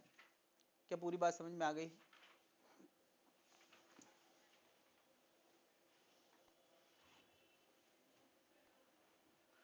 $200 AC source is fed to series LCR circuit। XL दिया है, XC दिया है, R दिया है। Potential drop across the inductor. चलो सोचो जरा।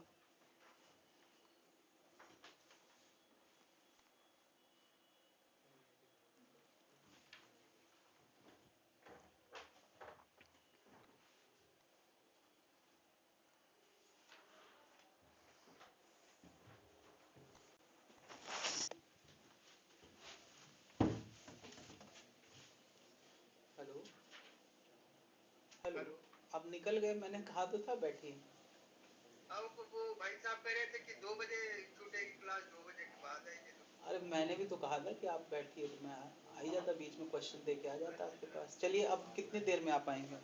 अरे अभी तो साइड पे कहिए तो आ जाए 10-15 मिनट में। हाँ आ जाइए, इसलिए कि मुझे 2 बजे कहीं और जाना है। ठीक है, देखिए आते हैं।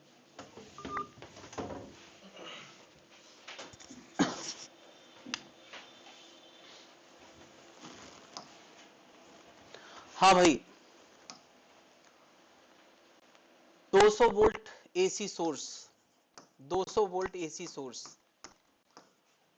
एक इंडक्टर और एक रजिस्टर, एक कैपेसिटर और एक रजिस्टर एलसीआर सर्किट में लगा है।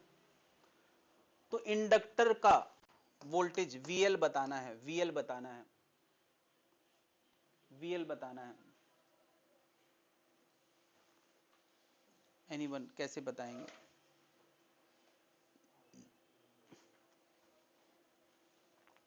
यार ये डीलिंग बड़ी आसान होती है, ये बिल्कुल डीसी जैसी डीलिंग है। तुम सबसे पहले अगर ये वीआरएमएस है तो इसका आईआरएमएस पता करो। पता है आईआरएमएस क्या होगा? वो होगा वीआरएमएस अपॉन जेड।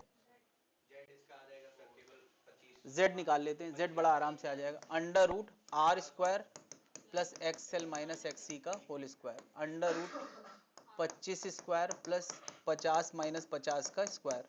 कितना आ गया? 25। ये रेजोनेंस की कंडीशन पे है। 8 एम्पीयर। 200 डिवाइड बाई 25 यानी कितना आ गया? 8 वोल्ट। इसका आई आर एम एस कितना आ गया? 8 एम्पियर, सॉरी 8 एम्पियर। अब यार आई आर एम एस आ गया तो सब में सेम जा रहा होगा। अब कोई पूछे इसका वोल्टेज बताओ, वी आर, तो वो I R M S into R होगा।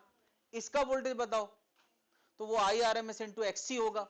इसका वोल्टेज बताओ, ऐसी तो डीसी होता था, ये बिल्कुल डीसी जैसा डिस्कशन है ना। यहां हमें कुछ फेजर थोड़ी इंडिविजुअल बात करना है, फेजर फेजर सम से नेट निकलता है, यहां नेट बात ही नहीं पूछी, इंडिविजुअल बात पूछी।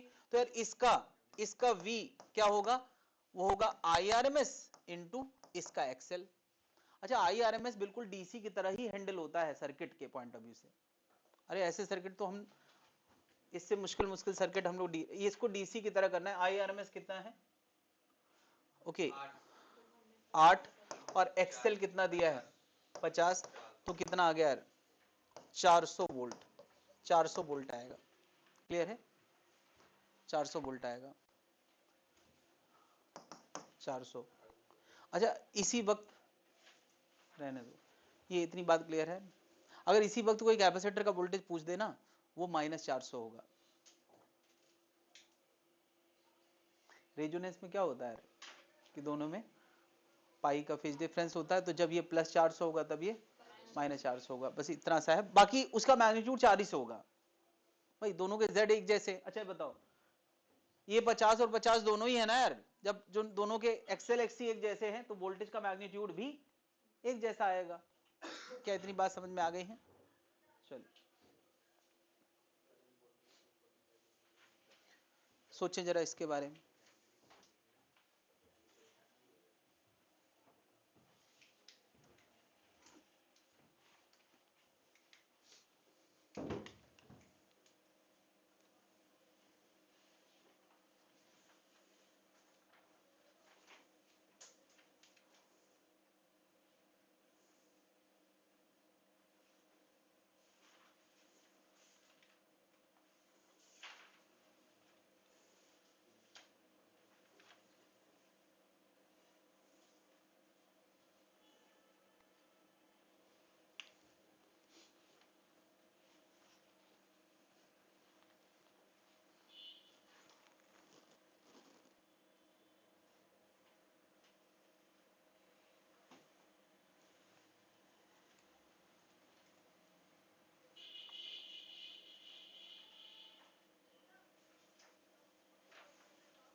LCR are connected in series with an alternating voltage source of frequency f.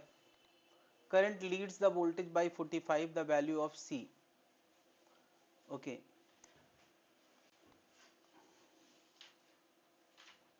LCR circuit का हम फेजर बनाते हैं, R आगे बनता है, XL ऊपर बनता है, XC नीचे बनता है। करंट लीड कर रहा है, इसका मतलब पता है कौन ज्यादा है? XC ज्यादा है।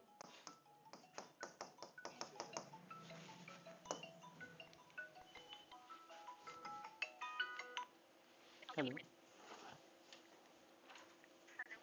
जी, जी बताएं।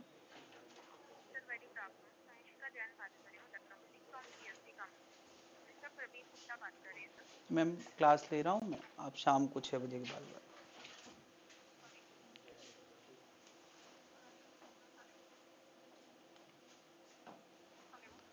हाँ भाई, R और इसका नेट ऐसा आएगा।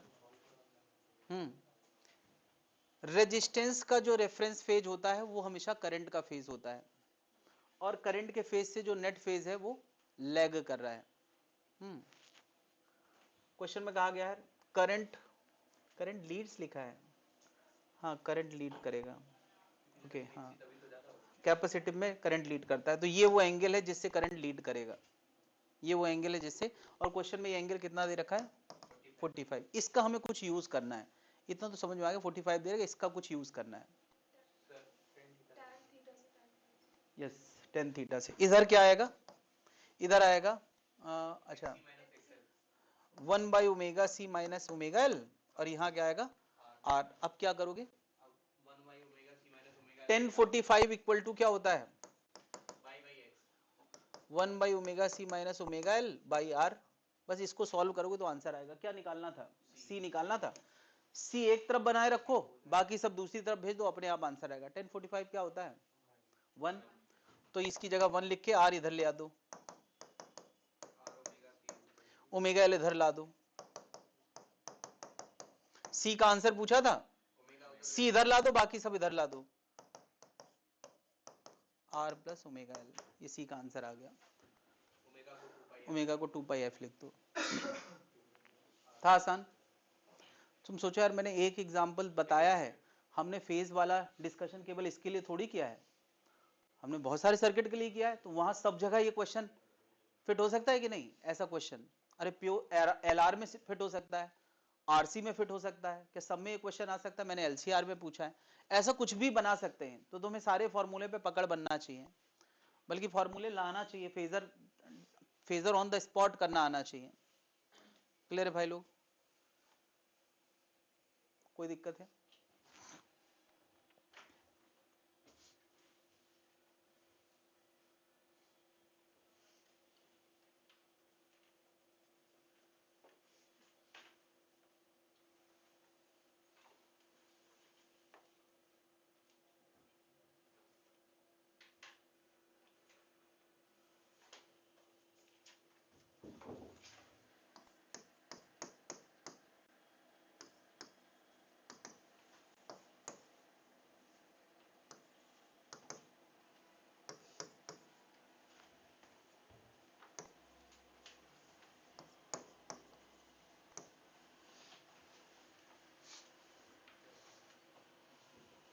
क्वेश्चन में कहा गया कैपेसिटर का पीक वोल्टेज बताना, वी नॉट सी बताना है, V naught C, peak voltage of capacitor बताना है।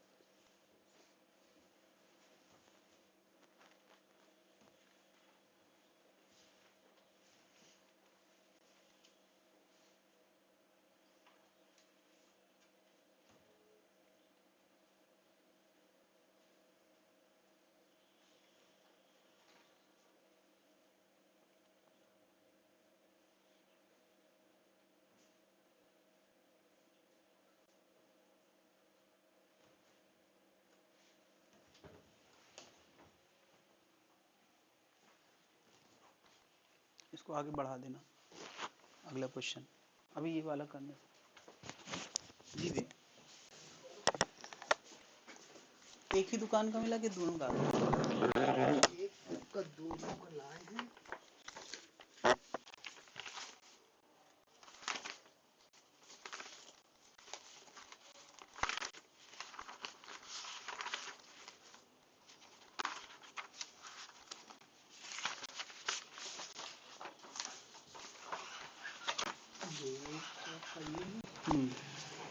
यूजीएफ 7 का,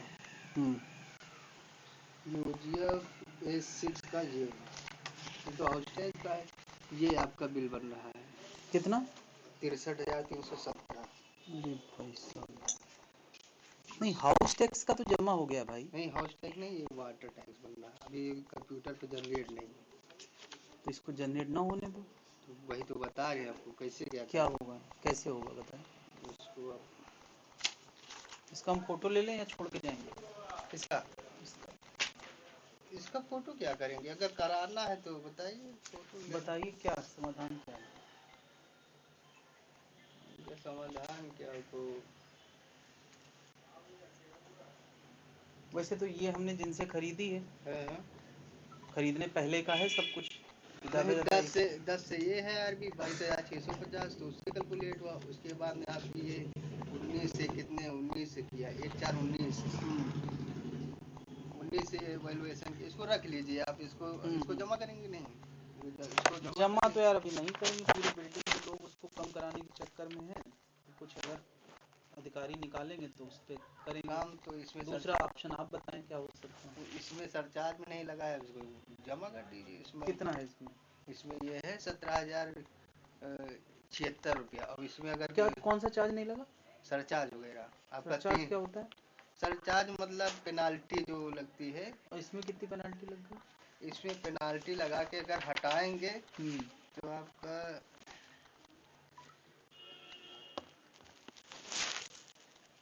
25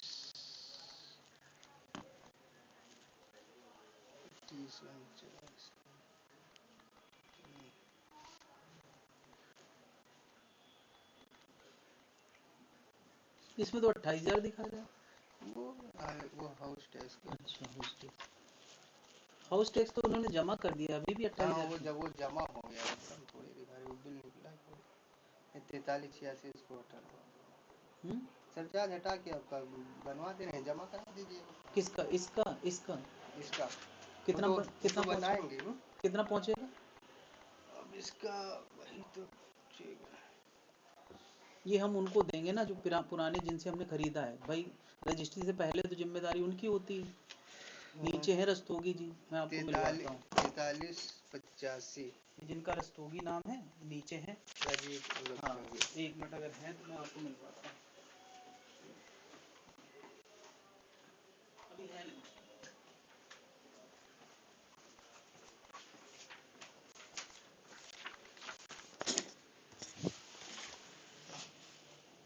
तो कितना? 43 रुपये इसमें कम हो जाएगा। बस सरचार्ज वही हटा दीजिएगा। सर अब ये रस्तोगी जी को बताएंगे हम तो इतना का कौन देगा भाई, 50,000 से ऊपर। और वैसे आपका 19 से अगर आपने 19 से कराया है रजिस्ट्री हम इन्होंने 19 से कराया है, हमने तो अभी कराया है 2 महीने पहले। अच्छा इन्होंने 19 से कराया, तो पिछला तो सब उन्हीं को देना पड़ेगा। कंप्यूटर पे ही अभी दर्द हो जाती तो फिर आपको हमारे नाम पे हम म्यूटेशन करा चुके हैं, नहीं कराया अभी कौन। इसमें म्यूटेशन करा लें तो क्या ऐसा हो सकता है हमारे नाम का बस निकले? आपके नाम पे निकलेगा, एरिया दिखाएगा, पुराना सब दिखाएगा। और प्रॉपर्टी के ऊपर बिल होता है ना। इसमें क्या हो सकता है? इसमें करंट पे आपको करा देंगे छूट 462 रुपये कम हो जाएगा 17,000। तो अब नियम के हिसाब से बात करो। हाँ नियम के हिसाब से वो सही बिल है इसमें। चलिए फिर एक बार हम आके मिलते हैं वहीं पे आपसे, ठीक है? आप वहीं बैठते हो? हाँ जवाहर भवन के पीछे बैठते हैं। नगर निगम के बगल में ना? नहीं वहाँ नहीं बैठते हैं। हाँ हमारा काम कार्यालय यहाँ पे है। ये जवाहर भवन के पीछे ऑफिस है। ये लाल पावर हाउस जस्ट बगल प्रेम प्लाजा के सामने। ठीक। ठीक है, हम आके मिलते हैं। ठीक, पिछला हो गया है,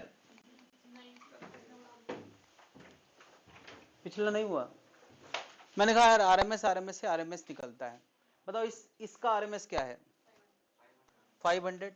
इसका आरएमएस दिया तो इसका आरएमएस फेजर सम से निकल आएगा। फेजर सम बनाते हैं। आर 400 है, ये 700 है, ये हमें नहीं पता, ये नहीं पता, लेकिन नेट तो पता है इन सबका। नेट कितना है? 500 है। चलो ये नेट आएगा, इसको एक काम करते 700 माइनस ईसी और ये 400, इसका नेट कितना है? तो अंडर रूट ऑफ, इसको थोड़ी देर के लिए मैं एक्स लिख दूं, एक्स स्क्वायर प्लस 400 स्क्वायर कितना आने वाला है? 500। तो एक्स पता है कितना आने वाला है? ये बड़ा फेमस है यार, 4 3 का रिजल्ट 5 होता है कि नहीं? तो एक्स पता है कितना आने वाला है? 300। ये कितना आने वाला है? 300। तो ईसी कितना आ गया? ईसी आ गया 400। ईसी कितना आ गया? 400। लेकिन ये बताओ, अच्छा हम ये जो डीलिंग कर रहे थे वो आरएमएस आरएमएस की कर रहे थे, ये आरएमएस ये आरएमएस ये आरएमएस और रिजल्ट भी आरएमएस। तो इससे जो ईसी आया है वो कौन सा आया है?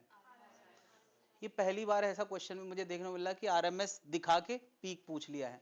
तो पीक का आंसर क्या होगा? 400√2, ये इसका आंसर होगा। नीट में बिल्कुल उम्मीद ना करें कि ऐसा कभी हो सकता है, बट सोचो कितना क्लियर कट लिखा है साफ साफ। ये आरएमएस दिख रहा है, इनके आरएमएस कह के दिया है, तो आरएमएस आरएमएस से आरएमएस निकलेगा और आरएमएस ही पूछा जाता है। 90% लोग इसका आंसर 400 टिक करेंगे नीट में अगर क्वेश्चन आ जाए। कितने लोगों ने 400 निकाल लिया था?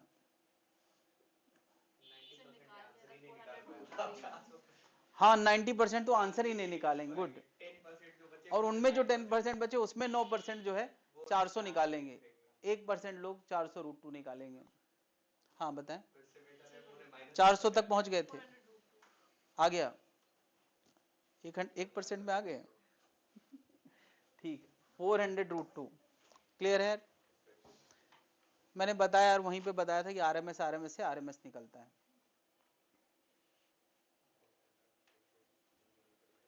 An LCR series circuit is under resonance. Im is the current amplitude, Vm is the voltage amplitude, R is the resistance, Z is the impedance, L is the inductive reactance, X is the capacitive reactance. Then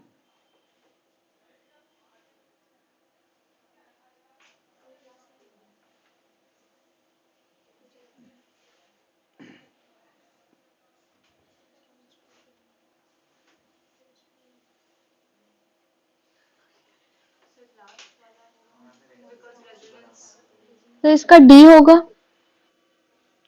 हाँ सही है, बिल्कुल सही है। Under resonance है तो वो circuit resistive बन जाएगा, एक्सएल एक्सी कैंसिल हो जाएगा, तो डी आंसर आएगा। कितने लोगों ने सोच लिया था पहले से? Yes sir, yes sir. LCR series circuit in resonance, जिसका ईएमएफ सर्किट का ईएमएफ दे रखा है इतना T. The value of capacitance and resistance are 2 and 100. The amplitude of current in the circuit will be maximum when inductance is. Current सबसे ज्यादा कब होता है? जब वो रेजोनेंस में होता है। और रेजोनेंस के लिए ओमेगा का आंसर नहीं, ओके, रेजोनेंस के समय एम्पलीट्यूड ऑफ द करंट पूछा है। ओके, मगर करंट का फॉर्मेट क्या बनता है अगर वोल्टेज का फॉर्मेट दिया हो तो?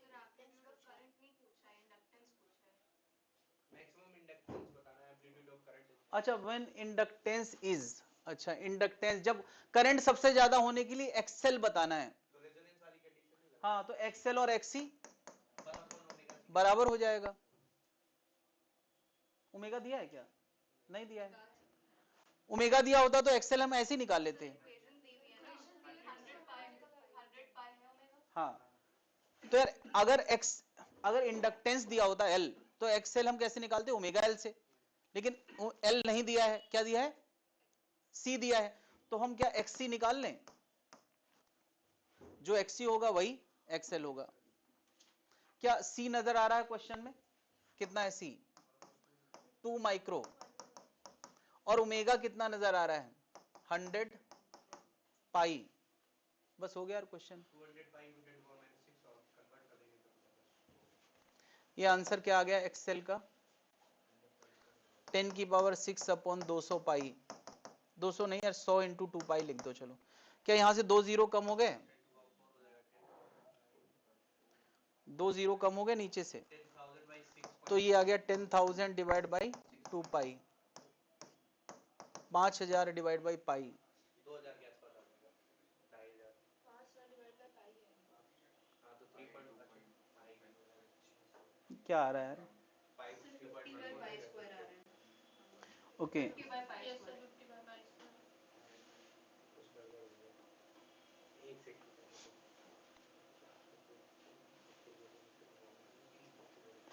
The amplitude of sir current. Omega square होगा ना, वहां से भी तो सर, एक ओमेगा मिनट आएगा रुकिए। अपने ओमेगा। सीधा यही से करिए। अच्छा, ये एक्सी का आंसर आया है, सॉरी, अभी ये एक्सी का आंसर आया। एक्सी क्या होता है? ओमेगा है। Omega square C 1 upon omega नीचे स्क्वायर सी ओमेगा अच्छा होगा। अच्छा अच्छा, sorry 1 sorry, upon omega square C होगा। ये ओमेगा एल का आंसर आया है। Yes sir. तो एल का आंसर कितना होगा? एल 1 का, अपॉन ओमेगा स्क्वायर सी। उसका ओमेगा से डिवाइड। हाँ, सब एक साथ कर लेते तो सही था। सर एक से 500 अपॉन ओमेगा सी करेंगे 5000 अपॉन पाई, और ओमेगा की वैल्यू कितनी और है? 100 पाई। 100 पाई। तो 100 से ये कितना आ गया? 50 बाई पाई स्क्वायर। ठीक ठीक, क्लियर है भाई? कितने क्वेश्चन ज्यादा डाल दिए इस बार? और भी है इसके बाद? हैं अभी दो और फैक्टर सॉल्व। मेरा तो खत्म हो गया यार। ये है कोई ये इसके पहले वाला। हाँ ये भी क्वेश्चन। क्वालिटी फैक्टर अभी पढ़ाया नहीं है। ये क्या है? पावर। Power distribution. ठीक है, तो ये क्वेश्चन अभी अगली क्लास के बाद हो जाएंगे, ठीक है? तो अभी क्वालिटी फैक्टर के क्वेश्चंस नहीं करना है, इसी में मिक्स्ड होंगे। दबाएं।